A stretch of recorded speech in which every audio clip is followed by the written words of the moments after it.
Io darei la parola al sindaco per un giusto ringraziamento e dopo anche a Manuel, per favore. Devi venire sul palco, Manuel. Vai, sindaco. Grazie Giorgio, mi sposto un po' davanti. Come sindaco è un bel onore, un bel orgoglio vedere questo parco vivo, con iniziative belle, iniziative legate alla natura e anche iniziative culturali come le conferenze che stiamo per iniziare, e con una finalità, la finalità della raccolta fondi per la ricerca.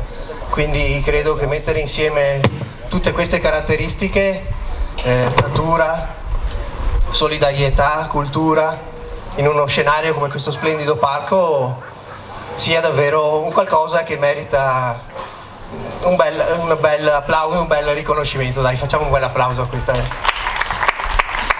Grazie.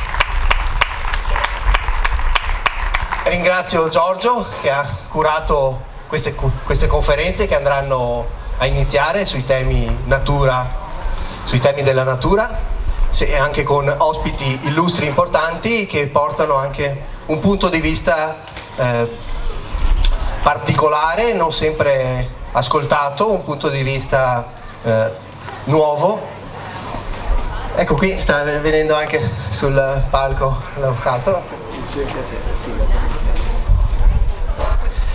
Quindi cos'altro aggiungere se non un ringraziamento a tutti voi, che siete voi che rendete vivo questo parco e riuscite a rendere piacevole anche fare il ruolo del sindaco, che ha molte difficoltà ma anche grandi soddisfazioni, e la soddisfazione di oggi è decisamente grande e merita il ruolo che ricopriamo in questo 2 giugno.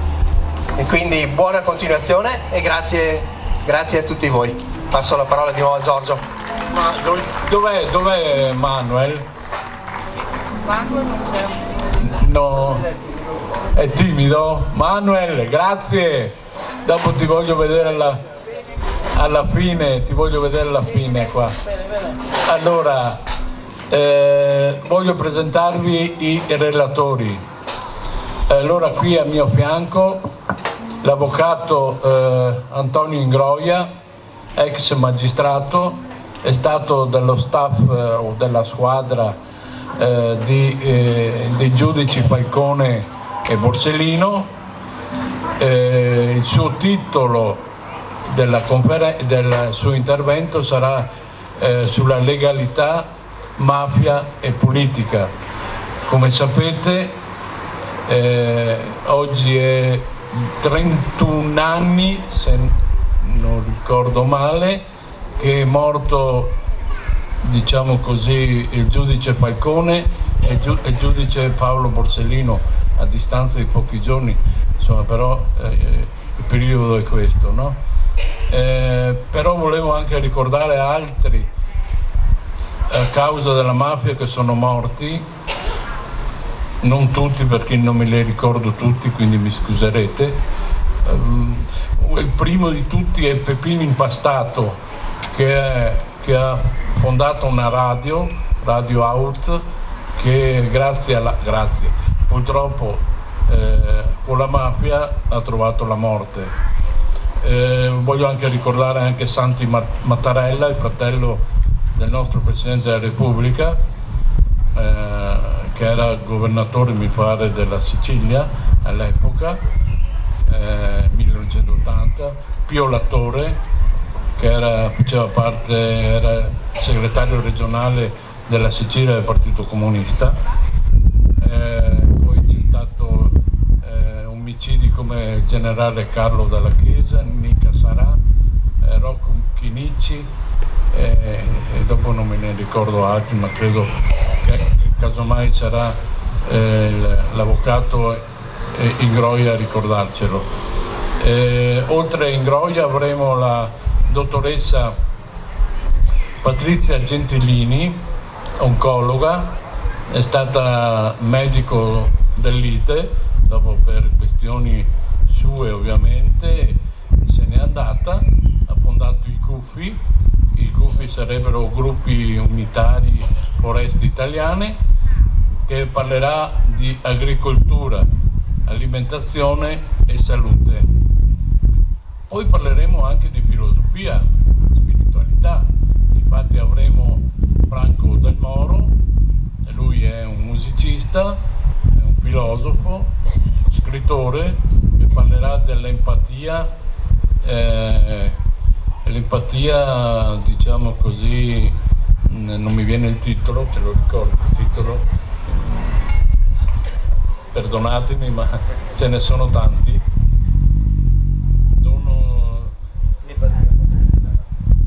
Sì, ecco, scusate, l'empatia conta più della rabbia.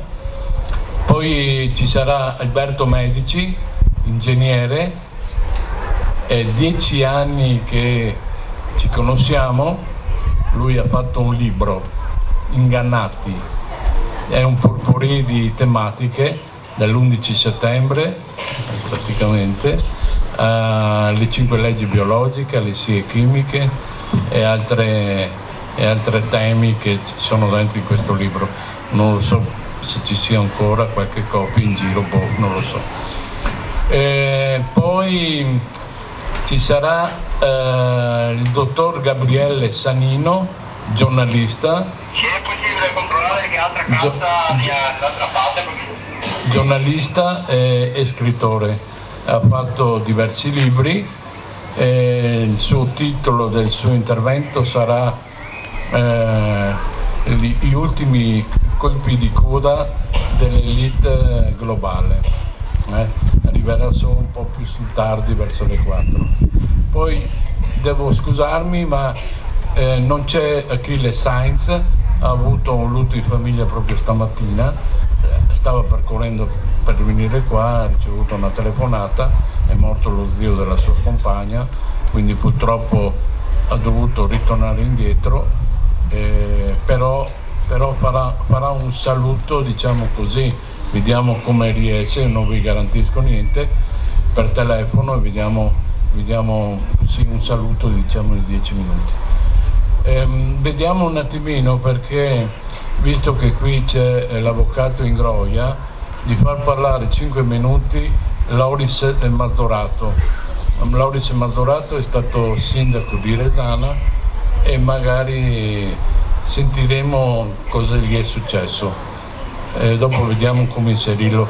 Io volevo inserirlo magari dopo l'intervento dell'avvocato Ingroia, perché siamo tra la mafia, legalità e politica. Ringrazio assolutamente l'avvocato Ingroia che ha fatto le corse. Gli ho dedicato una canzone, l'ultima intervista che gli ho fatto. Io vagabondo, perché è sempre in giro, quindi appunto. Avvocato, ti do la parola e grazie ovviamente per essere qui a Campo San Martino, un piccolo comune della provincia di Padova, 5.600 anime. Grazie. Un applauso. Come sindaco voglio stringere la mano all'avvocato Ingroia, perché chi mette tutto se stesso, anche la propria vita, per una causa così nobile che quella che contrastare la delinquenza peggiore che esiste, davvero merita tutta la nostra stima, tutta la nostra gratitudine. Quindi a nome di tutti i cittadini, grazie.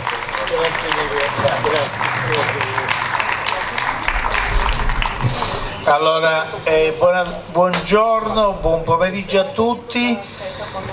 Grazie al sindaco per le parole, diciamo, certamente di accoglienza e di riconoscimento per l'attività che ho svolto. Grazie ovviamente e soprattutto a Giorgio Stocco che ha organizzato questo incontro, e grazie a tutti voi.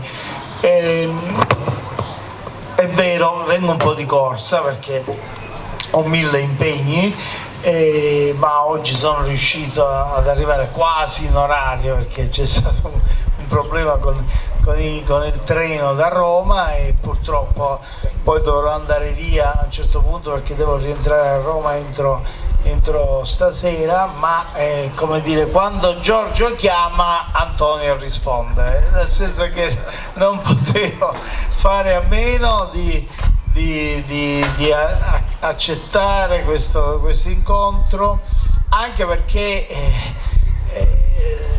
avviene in una in un periodo, in una fase, in un mese direi che è cruciale nella storia mia personale, e io spero nella storia di tutti gli italiani. Il mese di maggio è il mese delle rose, è il mese di tante cose importanti, ma è purtroppo anche il mese collegato alla strage di Capaci, il 23 maggio del 1992 a Palermo, dove venne ucciso fisicamente Giovanni Falcone con la moglie Francesca Provillo e poliziotti della scorta. Ma oltre la soppressione fisica di Giovanni Falcone, in quel momento venne uccisa la speranza di tanti italiani che le cose potessero cambiare. Ebbene, grazie, io c'ero, il 23 maggio io ero già con qualche anno in meno e qualche capello e pelo di barba più bianco in meno. Io ero già alla Procura di Palermo, avevo appunto 30 anni fa, oggi ho 63 anni, allora ne avevo 33, e io stavo alla Procura di Palermo, anzi ne ho 64, mi sono nascosto un anno, ne avevo 33 sempre nel 92 ed ero ero il più giovane della Procura di Palermo, della Procura distrettuale antimafia di Palermo, al fianco di Falcone, di Borsellino, che sono stati i miei due maestri, e naturalmente per me, ma non solo per me, io perché stavo in prima fila, ma per tanti italiani in Sicilia, ma non solo in Sicilia, è stato, come suol dirsi, un colpo al cuore, ai sogni e alla speranza, perché in quel momento, soprattutto in quel momento, Falcone, come Paolo Borsellino, che purtroppo è stato ucciso poche settimane dopo di Giovanni Falcone, il 19 luglio del 92, e venne uccisa quella che noi ritenevamo sul momento l'unica speranza, l'unica via d'uscita per liberarsi di questo cancro, come viene a volte definito, che è la mafia, l'economia criminale, le organizzazioni criminali che hanno già da prima, ma purtroppo ancora dopo, infestato il nostro paese a tutti i livelli, nell'economia, nella politica, nelle istituzioni, prima solo in Sicilia, ma oggi ormai in tutta Italia, ma anche oltre i confini nazionali, perché la mafia è sempre più un fenomeno globale, un fenomeno internazionale, un fenomeno che va ben al di là dei confini della Italia meridionale, come si è sempre pensato. Bene, quindi, come dicevo, non potevo non accettare questo invito, perché cade in qualche modo nella settimana di ricordo di Giovanni Falcone. Ma quello che conta non è tanto il ricordo in sé, la commemorazione, perché possiamo piangere Falcone come Paolo Borsellino, perché hanno segnato un punto della nostra storia e la sensazione che fosse finito tutto all'indomani della loro tragica morte. Io ricordo un altro dei miei maestri, Nino Caponnetto, che era il capo dell'ufficio dove lavoravano Falcone e Borsellino, che all'indomani della morte di Paolo Borsellino disse: è finito tutto, non c'è più speranza. Bene, devo dire che l'Italia ha dimostrato di vincere quel pessimismo originario di di Antonino Caponnetto, perché in tanti, i giovani soprattutto, hanno dimostrato che il modello, l'esempio di Falcone e Borsellino ha fatto sì che proseguisse negli anni successivi. Certo, oggi siamo a 31 anni, sono passati esattamente 31 anni da quel giorno.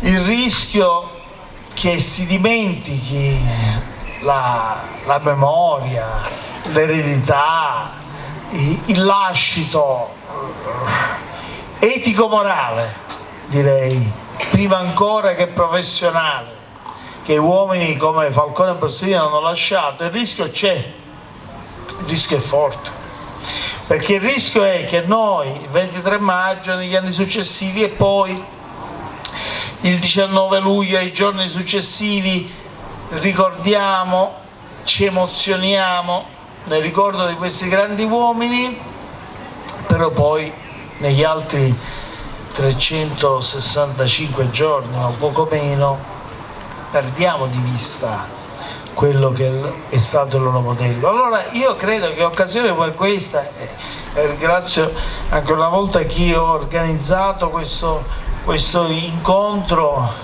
per ricordarlo, devono servire per dire a noi stessi, e perché noi stessi poi ci facciamo testimoni e promotori di questo messaggio, diciamo, non basta la commemorazione, non basta ricordare il giorno del 23 maggio, occorre giorno per giorno dimostrarci di essere tutti noi eredi, come dire, all'altezza del messaggio, dell'eredità etico-morale, ripeto, civile ed etico-morale, prima ancora del professionale, che Falcone e Borsellino hanno lasciato a tutti noi. Loro erano intanto, oltre che servitori dello Stato, erano degli uomini, dei cittadini di grande generosità. Io ne ho avuto varie dimostrazioni in prima persona. Tutti noi come italiani ne abbiamo avuto una dimostrazione concreta del loro sacrificio. Falcone sapeva di essere in qualche modo condannato a morte dalle organizzazioni mafiose e non ha mai fatto un passo indietro. Paolo Borsellino per certi versi ancora di più, perché è venuto dopo e sapeva di essere la seconda vittima, come dire, predestinata dopo Paolo Borsellino e dopo Giovanni Falcone, eppure non hanno mai fatto un passo indietro. Noi siamo in una società complessivamente senza spessore, io lo dico, diciamo, con spietatezza, perché dico che, fatto salvo il coraggio di tanti noi, ma la nostra società complessivamente, possiamo dire sinceramente, guardandoci allo specchio, facendo autocoscienza, che ciascuno di noi ha fatto tutto quello che Paolo Borsellino e Giovanni Falcone hanno chiesto a ciascuno di noi di fare, come loro? Io credo di no. Io credo che occasioni come queste debbano essere non occasioni, per carità, di autoflagellazione, ma di riflessione. E noi oggi sono in un incontro che ha come titolo Le magie della natura, ma noi a fianco delle magie della natura dobbiamo riflettere sulle, mi viene da dire, stregonerie, in senso pessimo, dell'uomo. La natura è magica, l'uomo ha violentato questa natura su tante cose, ma anche sulla natura umana, perché io sono convinto, non voglio fare qui filosofia alla buona, io sono convinto della natura buona del genere umano, dell'essere umano, come diceva Jean-Jacques Rousseau nel famoso Buon selvaggio. Ma noi questa bontà, questa generosità che sentiamo nel nostro animo, finiamo per soffocarla, per le esigenze di vita, per le esigenze di carriera. Bene, Giovanni Falcone, visto che ricordiamo Giovanni Falcone, ma potrei naturalmente aggiungere Paolo Borsellino, erano contro questi egoismi. Diceva Paolo Borsellino, a proposito della mia città di origine, che era anche la sua città di origine, cioè Palermo, a me Palermo non piaceva, a me Palermo non piace, perché c'è la mafia, ci sono tante cose che non funzionano, però ho imparato ad amarla, perché si impara ad amare ciò che puoi cambiare e cambiare in meglio, verso quello che Paolo Borsellino chiamava il fresco profumo della libertà contro il puzzo del compromesso morale e dell'indifferenza. Ecco, noi credo che occasioni come queste debbano servire per ragionare su tutto questo. Noi cittadini abbiamo diritto a tutelare i nostri diritti. Abbiamo una Costituzione che ci riconosce il diritto alla giustizia. La giustizia spesso non è abbastanza giusta. Abbiamo bisogno della giustizia giusta e vera, dove verità e giustizia camminino insieme. E spesso purtroppo la giustizia non raggiunge gli obiettivi che dovrebbe, perché ci sono tanti ostacoli, tante difficoltà che vengono dalla politica, ma vengono anche da noi cittadini, che il tema della giustizia, se noi lo solleviamo, lo alziamo con una richiesta, se vogliamo anche con le grida con la quale rivendichiamo giustizia e verità, perché noi come popolo italiano meritiamo giustizia e verità, la avremo. Ma se invece saremo succubi, se invece saremo accomodanti, se invece saremo opportunisti, perché è pericoloso, è rischioso opporsi a un trend, a una tendenza generale che è quella del perdonismo diffuso, noi avremo tradito la memoria di Falcone e Borsellino, e serve a poco, scusate anche la brutalità, ma serve, diciamo, in queste occasioni dirlo, serve a poco che poi piangiamo sulle bare dei grandi uomini dello Stato che hanno sacrificato la loro vita per noi, perché loro non hanno sacrificato la vita per se stessi, hanno sacrificato la vita per noi, e noi abbiamo un debito etico, morale, umano, intanto nei loro confronti, nei confronti dei loro familiari. E noi questo debito non dobbiamo fare finta di ignorarlo, non possiamo essere in questo evasori, non evasori fiscali, ma evasori emotivi ed evasori etici rispetto a un debito che abbiamo. Noi abbiamo il compito, abbiamo il dovere, abbiamo la responsabilità di essere cittadini sino in fondo. Essere cittadini sino in fondo significa essere degni di essere cittadini eredi del modello del migliore dei cittadini che questi grandi uomini hanno interpretato. Nessuno chiede, vorrei essere chiaro su questo, nessuno chiede atti di eroismo al cittadino comune. Falcone e Borsellino sono stati degli eroi, ma nessuno chiede a ciascuno di noi di essere eroi al pari di Falcone e Borsellino, ma neanche di essere, scusate il termine, traditori dell'eredità di Falcone e Borsellino.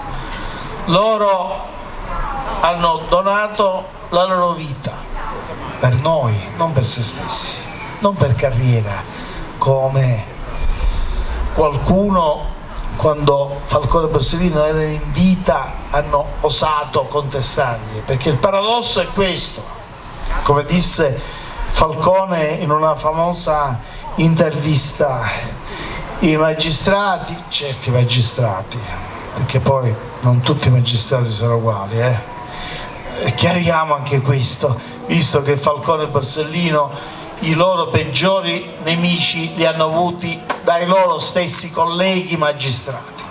Fatta questa premessa e parentesi, bene, una volta Falcone disse: purtroppo il triste, tragico destino di tutti noi è che noi veniamo osteggiati finché siamo vivi e poi veniamo pianti dopo che siamo morti.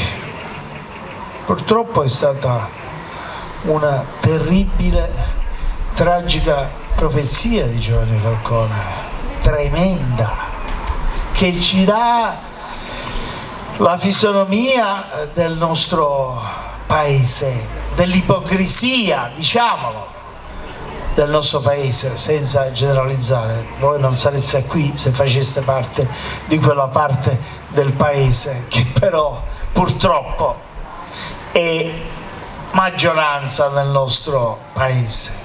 Quei palermitani, ad esempio, che quando Falcone era vivo sfilavano per le strade di Palermo contestando Falcone con gli striscioni che scrivevano "la mafia dà lavoro", e quindi rivendicavano il ruolo della mafia imprenditrice, che è stata una realtà e che Falcone contrastava. Ma il paradosso è che certi opinionisti, uomini politici che attaccavano Falcone dicendo che lui era un protagonista, che era uno che faceva i propri interessi, che strumentalizzava le sue azioni per fare carriera, poi sono stati i primi in prima fila ai suoi funerali a piangere, e negli anni successivi a dire che Falcone sì che era un grande magistrato, al contrario di quelli che si vantavano e si prospettavano come suoi eredi.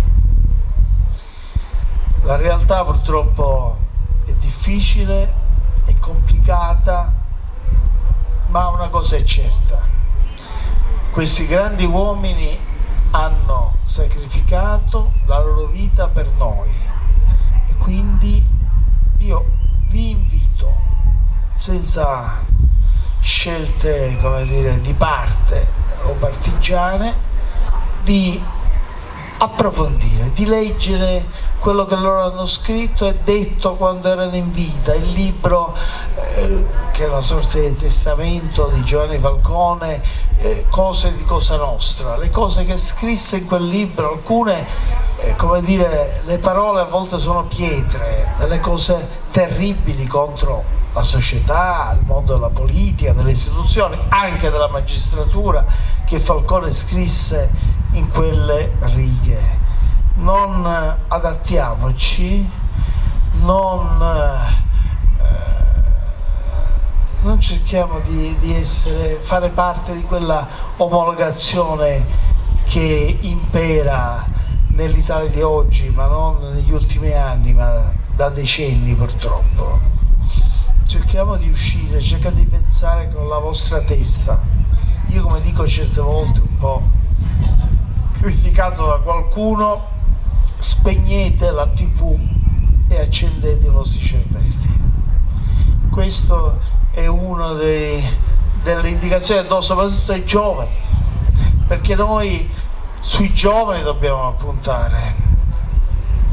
Io penso, ormai faccio parte, diciamo, come molti di voi presenti, di una generazione che va verso verso la conclusione della propria esperienza professionale, umana, politica, eccetera.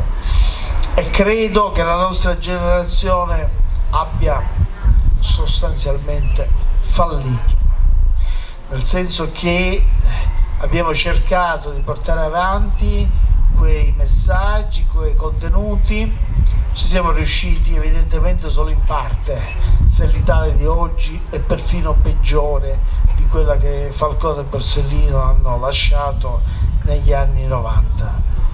E i giovani sono estremamente scoraggiati dalla nostra esperienza, in buona parte per colpa nostra, in parte, voglio dire, noi dobbiamo autoflagellarci e assumerci tutte le responsabilità, in parte anche per colpa loro, perché io da giovane, da ragazzo ero curioso ed ero intraprendente e avevo uno spirito critico che superava perfino quello dei miei genitori, che era prevalentemente conservatore.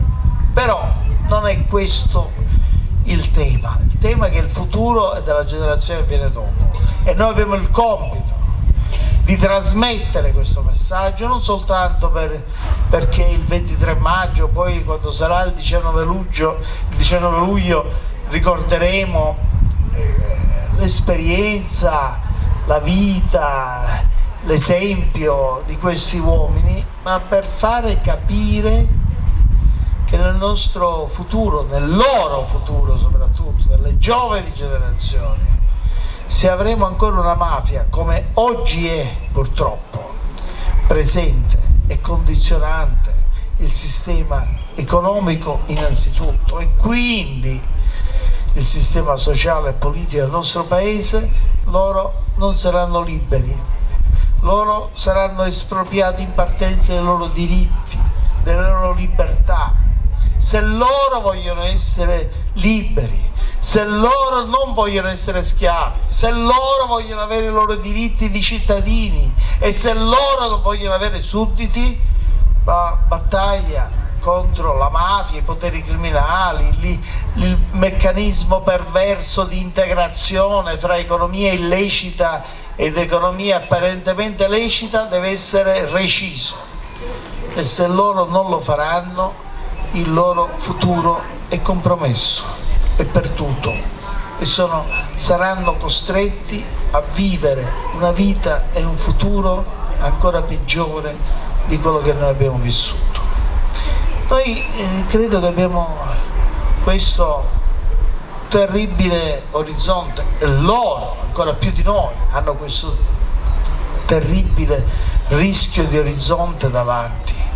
E rispetto a questo il nostro compito è proprio quello di farci non solo testimoni di questa storia, di questa esperienza, di chi l'ha vissuta direttamente, in prima fila come ho fatto io, o in seconda fila come avete fatto voi, perché vedo, diciamo, l'età media dell'uditorio è abbastanza vicino, tranne eccezione, è quello mio, e quindi noi abbiamo vissuto quella stagione e ciascuno di voi, uno per uno, ricorda dov'era il 23 maggio e dov'era il 19 luglio quando sono successe queste terribili stragi. I ragazzi di oggi non lo sanno, hanno un'immagine mediata, un po' appannata da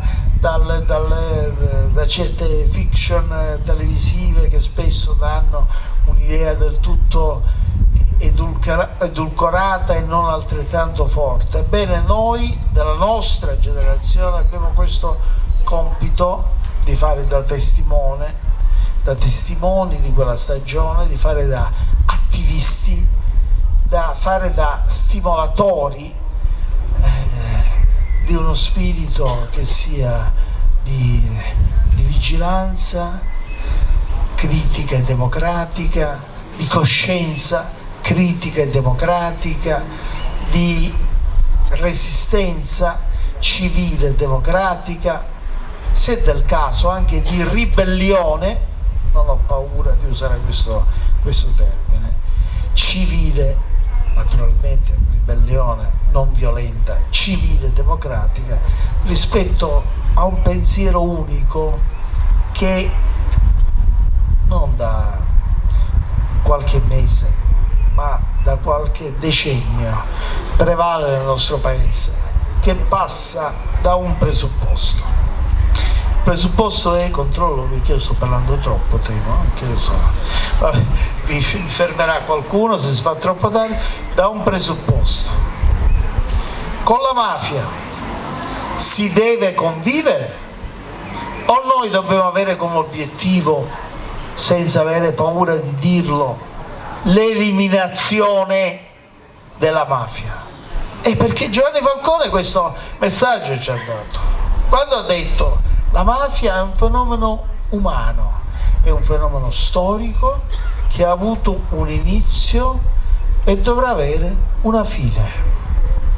Bene, allora questa fine la vogliamo consegnare, che so, al prossimo millennio, o vogliamo provare ad accorciare i tempi per viverla in prima fila? Noi magari, se ci riusciremo, o magari la generazione immediatamente successiva. Questa è la sfida che abbiamo davanti.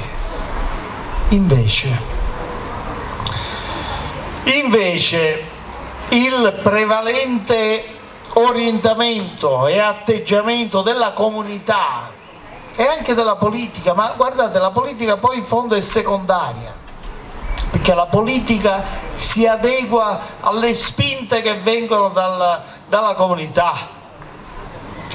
L'orientamento è quello con la mafia, come disse una volta un ministro di un governo di qualche decennio fa: bisogna rassegnarsi, con la mafia bisogna convivere.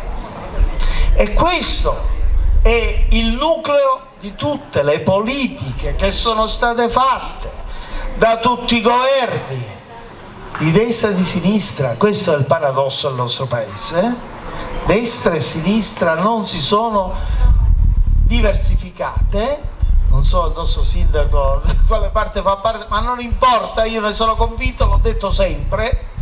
Destra e sinistra a livello nazionale non si sono distinte, ma un attimo, non sto parlando degli ultimi 10 anni, 20 anni, io sto parlando di tutta la storia d'Italia, dal governo Cavour ad oggi, compreso, diciamo, il governo Mussolini. Cioè ogni governo che ha governato il nostro paese ha scelto di fare una politica che io chiamo di contenimento, mai, come dovrebbe essere, di annientamento della mafia. La mafia va contenuta.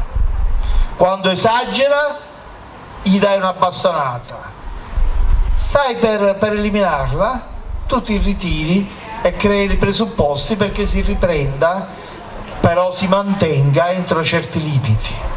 Guardate, 1865, legge Pica, parliamo proprio degli inizi della storia dell'unità d'Italia, legge forte, una legge speciale nei confronti del banditismo.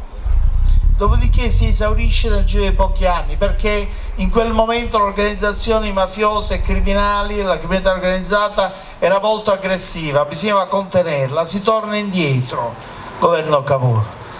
Governo Mussolini, viene mandato il prefetto Mori in Sicilia e fa una ventata repressiva anche con, diciamo, forti violazioni dei diritti di garanzia dei siciliani, stato d'assedio di paesi ritenuti profondamente controllati dalla mafia, ottiene dei risultati. Comunque va dato atto, anche se, ripeto, con gravi violazioni dei diritti di garanzia, la mafia viene ridimensionata. Ma appena il prefetto Mori fa il salto di qualità e comincia a individuare complicità e collusioni di uomini del partito fascista del tempo con i pezzi della borghesia mafiosa siciliana, Mussolini lo prende e lo nomina senatore e Mori perde tutti i poteri. E andiamo avanti, succede di nuovo negli anni 60, commissione parlamentare antimafia degli anni 60,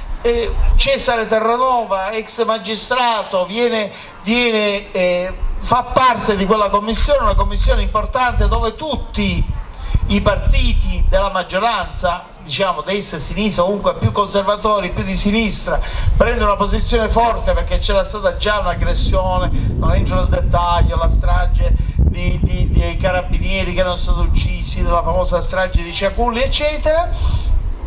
Si dà un colpo, la mafia si ritira, però poi ci si ferma, non si va avanti. Terranova, ex giudice istruttore, poi senatore e onorevole, non ricordo, comunque componente della commissione antimafia, torna a fare il magistrato e viene ucciso subito dopo, e prosegue un'altra stagione nella quale lo Stato fa la sua parte e dà dei colpi importanti, ma subito dopo c'è la reazione. Quando viene questi colpi importanti? Quando vengono uccisi uomini dello Stato, uomini politici, indifferentemente. Il segretario provinciale della Democrazia Cristiana, Michele Reina, allora partito, diciamo, di governo, poi il segretario regionale del Partito Comunista Pio La Torre, si arriva al presidente della regione, appunto Piersanti Mattarella, il fratello dell'attuale presidente della Repubblica Sergio Mattarella, e finalmente lo Stato reagisce. Viene ucciso pure il prefetto di Palermo, il generale Carlo Alberto Dalla Chiesa, principale rappresentante dello Stato in Italia, e finalmente lo Stato reagisce. Ed è lì che nasce il maxi processo Giovanni Falcone e Paolo Borsellino. Non è che, con tutto diciamo, il riguardo nei confronti dei più grandi fuoriclasse, diciamo così, della storia giudiziaria, non solo siciliana, ma io direi italiana, che sono stati Falcone e Borsellino, da soli non avrebbero potuto fare quello che hanno fatto. L'hanno fatto perché? Perché c'è stata una legislazione finalmente approvata, ma quella legislazione è stata il frutto di un impegno della società civile, dell'opinione pubblica, che si è impegnata e che ha detto basta, noi non vogliamo sapere più di questa mafia, noi non vogliamo più che essere come dire, ostaggio. Certo, non tutta la società siciliana, ma un pezzo importante. Viene approvata quella legislazione, nasce il maxi processo, si dà un colpo finale, no, non finale, un colpo provvisorio, perché dopo pochi anni Falcone e Borsellino vengono a essere oggetto di critiche, di campagne di delegittimazione, cioè come un corso e ricorso. E poi cosa è successo? Gli anni 90 Falcone e Borsellino vengono ammazzati, arriviamo noi, i cosiddetti giudici ragazzini, all'epoca allievi di Falcone e Borsellino. Ancora una volta un ruolo fondamentale la società, la comunità nazionale, che chiede con forza una presa di posizione, di impegno da parte dello Stato. Vengono approvate delle leggi importanti contro la mafia e noi non facciamo altro che raccogliere quello che gli strumenti che ci vengono dati e usarli. Ed ecco i risultati, va detto, ora non per autogratificarsi, ma in quel decennio più o meno, diciamo dall'indomani delle stragi, dal 93 al 2003 più o meno, con degli strascichi degli anni dopo, sono stati arrestati tutti i capi mafia di Cosa Nostra, che Falcone e Borsellino, non avendo mezzi, non erano riusciti a poter catturare, da Rina a Provenzano a Bagarella a Brusca, tutti i peggiori, compresi gli assassini di Falcone e Borsellino, o almeno alcuni degli assassini di Falcone e Borsellino. Bene, noi in quella stagione potevamo dare il colpo di grazia a Cosa Nostra, e invece lo Stato italiano, la politica, ha deciso a un certo punto che si era fatto abbastanza, bastava così, si era contenuta la mafia, e infatti la mafia ha rinunciato a uccidere e a ammazzare uomini dello Stato, ha cominciato ad occuparsi di affari. È una mafia che si occupa di affari, è meno fastidiosa, è una mafia che si occupa di affari, risveglia meno l'attenzione dell'opinione pubblica, si muove in silenzio. Noi abbiamo parlato in quel tempo, lanciamo l'allarme, ma ricordo i miei interventi di quel tempo, parlo di 1998-2000, cioè parliamo più di 20 anni fa, dove noi dicevamo già attenzione, c'è una mafia invisibile, ma c'è, non è che siccome è invisibile non c'è, perché ha scelto la strategia dell'invisibilità e della mimetizzazione, si nasconde, si diffonde fuori dalla Sicilia, va in Piemonte, in Lombardia, in Emilia Romagna e anche in Veneto, non è che il Veneto ne è rimasto immune. Ma se noi non teniamo alta la guardia, se noi la guardia la abbassiamo, allora andranno avanti in questa mimetizzazione.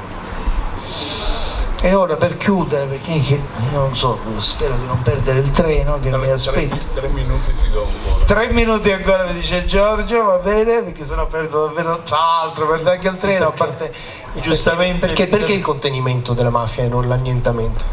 La domanda, perché? È una scelta politica? Sì, secondo me sì. La mafia, va detto una cosa, faremo un'altra riunione di 4 ore, diciamo, non 3 minuti, però allora, la mafia esisteva prima che esistesse lo Stato italiano e quindi i politici, ma io non voglio parlare perché poi sembra che lo faccio per polemica politica o la politica di oggi, ma io parlo della politica di 2 secoli fa.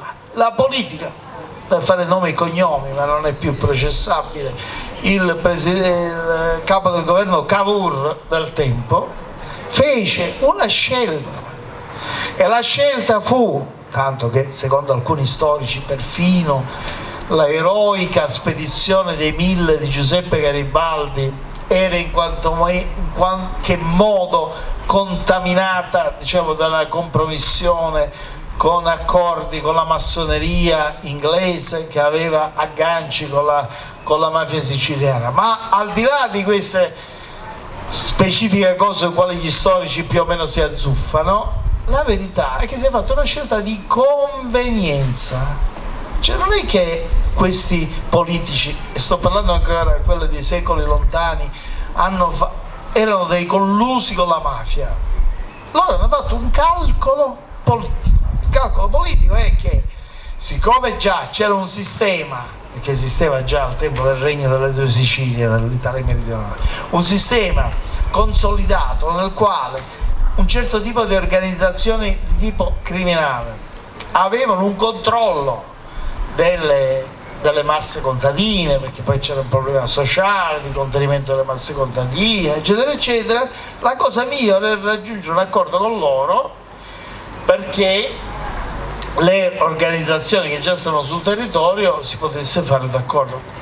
Noi, al di là delle vicende più recenti dell'attualità, vicende giudiziarie sulla cosiddetta trattativa Stato-mafia, ma la trattativa fra Stato e mafia non è soltanto quella degli anni 90, poi leggeremo le motivazioni della Cassazione su questo punto, ma viene da sempre. Cioè lo Stato italiano ha sempre scelto in una certa fase storica la classe politica del paese, ma non solo la classe politica, ma la classe, diciamo meglio, la classe dirigente del paese, politica, imprenditoriale, eccetera, ha scelto che per quello che riguardava le regioni meridionali, oggi riguarda tutto il paese nazionale, tutta la comunità nazionale, il territorio nazionale, è meglio scendere a patti anziché avviare una sanguinosa guerra contro le mafie dalla quale risponde con altrettanto, diciamo, forza, reazione il sangue e il bellicismo mafioso. Prossima volta, quando Giorgio organizzerà il prossimo intervento, parleremo solo di questo, perché altrimenti dobbiamo stare qualche ora qui. Io ringrazio voi tutti. Questa riflessione l'ho fatta soltanto per ancora una volta provare a pungolarvi, a sollecitare il vostro spirito critico, la vostra curiosità, e io vi dico e vi invito, vi prego e vi imploro, visto che siamo vicini appunto a questa data, il 23 maggio, per onorare la memoria di questi grandi uomini, non dobbiamo limitarci a piangerli il 23 maggio, dobbiamo essere cittadini attivi. Poi ognuno alla fine della sua studio, della sua ricognizione, del suo approfondimento è rispettoso l'esito della vostra verifica, ma la superficialità dell'approccio, l'indifferenza, l'assuefazione è quello che è il pensiero, diciamo, unico, diffuso, è il modo peggiore per ricordare Falcone e Borsellino, è il modo migliore per disonorare e sporcare la loro memoria. Se noi vogliamo onorare la loro memoria, abbiamo un dovere di cittadini per informarci e per informare chi non è informato. Grazie. Grazie avvocato Antonio Ingroia, grazie Antonio ovviamente per questo, come si può dire, per questa tematica, perché anche nel Veneto sappiamo che c'è la mafia, vediamo Eraclea e quant'altro. Sentite il piano del grande Paolo Zanarella che farà delle sue canzoni così come sottofondo, che è sempre bello, un po' di musica che ti rilassa anche, ok? Con Antonio ci sarebbe tante cose da dire, sinceramente. I tempi sono questi, perché ci sarebbe da parlare della sentenza ultima della Cassazione, ci sarebbe da parlare dell'ultimo arresto del latitante, si fa per dire dal mio punto di vista, Messina Matteo, come si chiama? Ancora 10 minuti, mi dice la sorte che ancora 10 minuti, prova a farmi qualche domanda, dai. No, tantissime cose, moltissime cose, perché ci sono altri relatori e altre cose. Anzi ti invito Antonio di ascoltare un fuori programma, però do 5 minuti, ma proprio 5 minuti all'ex sindaco di Reggiana Loris Mazzorato, perché deve dire e deve comunicare un qualcosina dal mio punto di vista molto molto molto grave, e quindi magari gli darai un consiglio, non lo so, della tua esperienza. Loris, dove sei? Loris? Sono qua. Vieni, dai.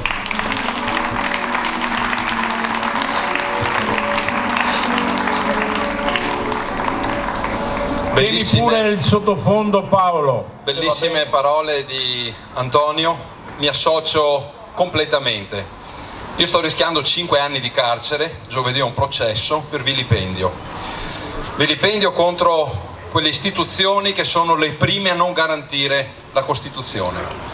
E purtroppo mi ritrovo ancora una volta, dopo le mie lunghissime battaglie, ho ricevuto un daspo nella città di Bassano del Grappa, 3 anni, solamente per avere paragonato le leggi razziali del 38.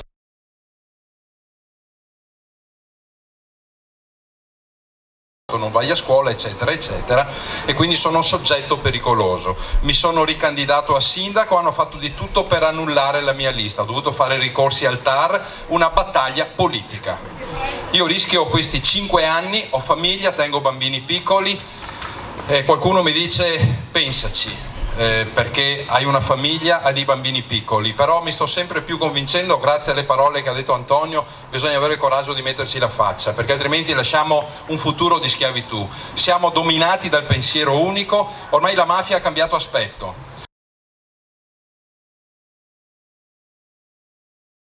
E il popolo piega la testa.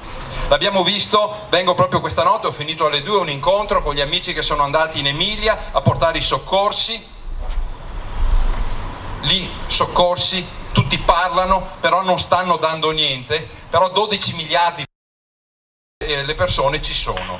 Allora dipende e spero che poi Antonio magari possiamo magari non in questo momento risentirci, perché io sto veramente rischiando. Io dico, dobbiamo metterci la faccia, dobbiamo avere il coraggio di andare fino in fondo, altrimenti tutti ne pagheremo le conseguenze, perché il futuro che ci aspetta, quello che abbiamo vissuto in questi 3 anni, è la punta dell'iceberg.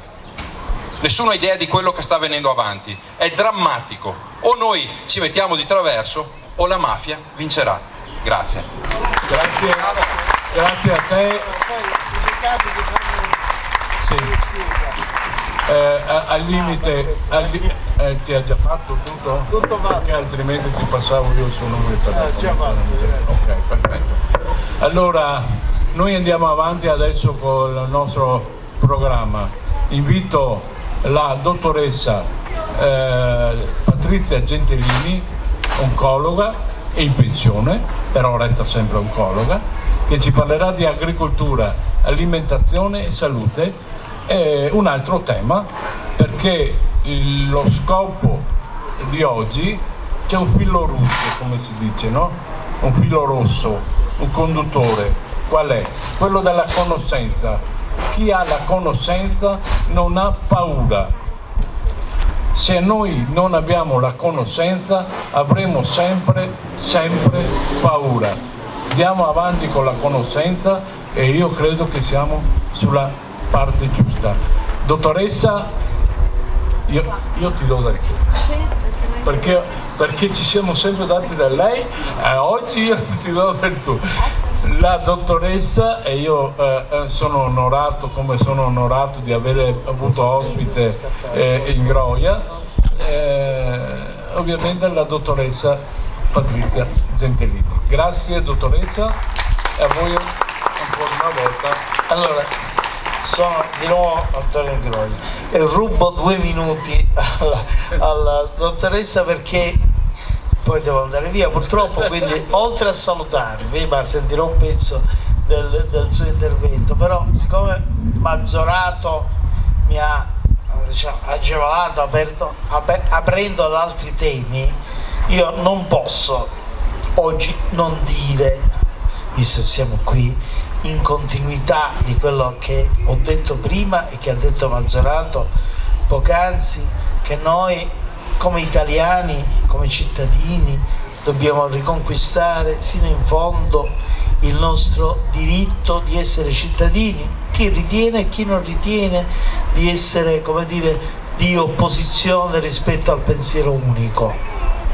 Io sono dalla parte dell'opposizione al pensiero unico, io ritengo, lo dico, ma poi magari alcuni saranno d'accordo, altri no, io ritengo che il nostro paese, assieme all'Europa, al mondo, sta andando incontro a una guerra nucleare a causa dello scellerato impegno del nostro governo, mai avvalorato dal popolo italiano, per questo impegno con l'invio di armi nella guerra in Ucraina. Non perché io sia filoputiniano, perché io non sono filoputiniano, tanto per sgomberare il campo, ma perché ritengo che è l'unica strada per ottenere la pace nel mondo è la diplomazia, non è armare in più uno dei 2 contendenti della guerra, abbia o non abbia ragione. Io non voglio entrare neanche nella questione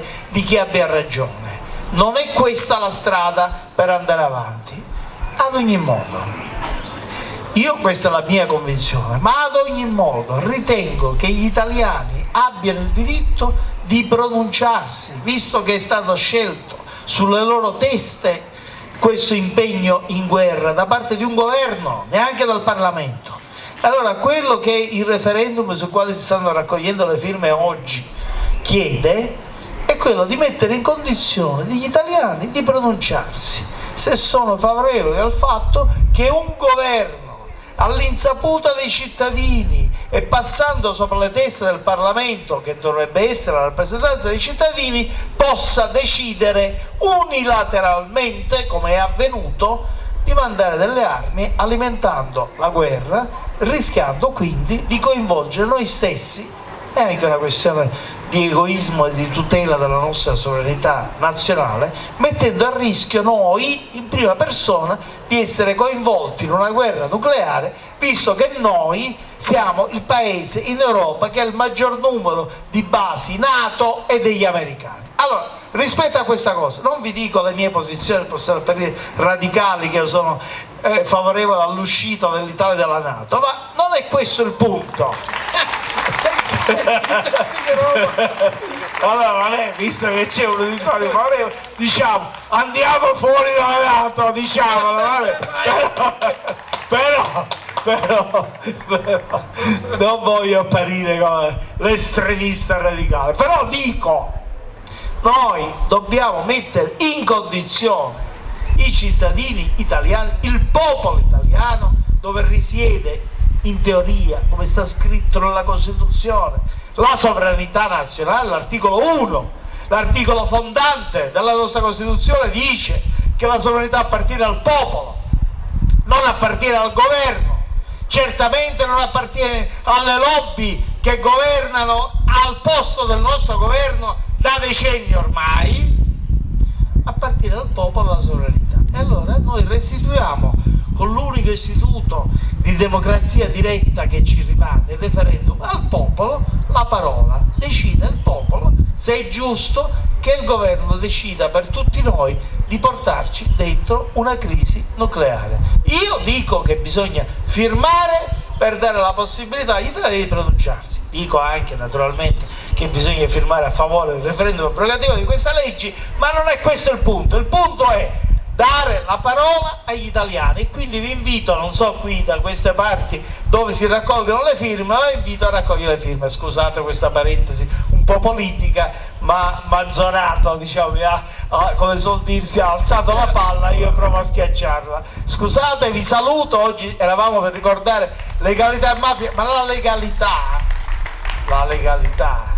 non è solo quella nazionale, ma anche quella sovranazionale. Non possono decidere pochi della nostra vita e del nostro futuro senza interpellarci. Questo è il tema del referendum. Grazie Antonio. Come ha citato dove si raccolgono le firme si raccolgono nell'ufficio piano terra, ufficio anagrafe, e è già disponibile il modo di raccolta firme. Noi come consiglio comunale già ci siamo espressi in modo unanime all'inizio del conflitto con un no all'invio di armi, in modo unanime no invio di armi, perché non si risolvono le guerre con le armi. Non è mai capitato e non capiterà neanche in questo caso. Io non voglio, allora, per non interromperti nel tuo intervento, che ti seguirò per un po', intanto saluto tutti voi, scusate se devo andare via prima, ma ho un impegno a Roma e devo riuscire a prendere il volo in tempo. Grazie a tutti. E Giorgio sicuramente organizzerà nuovi incontri per tornare a incontrarci, magari durante la campagna referendaria, per votare contro queste leggi diciamo liberticide contro la democrazia. Grazie. Grazie ancora Antonio.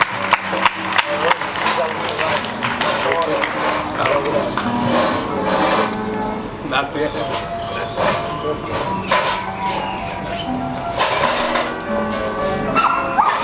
Grazie. Ciao, grazie. Cara Patrizia, tocca a te. Allora, sì, intanto grazie per l'invito.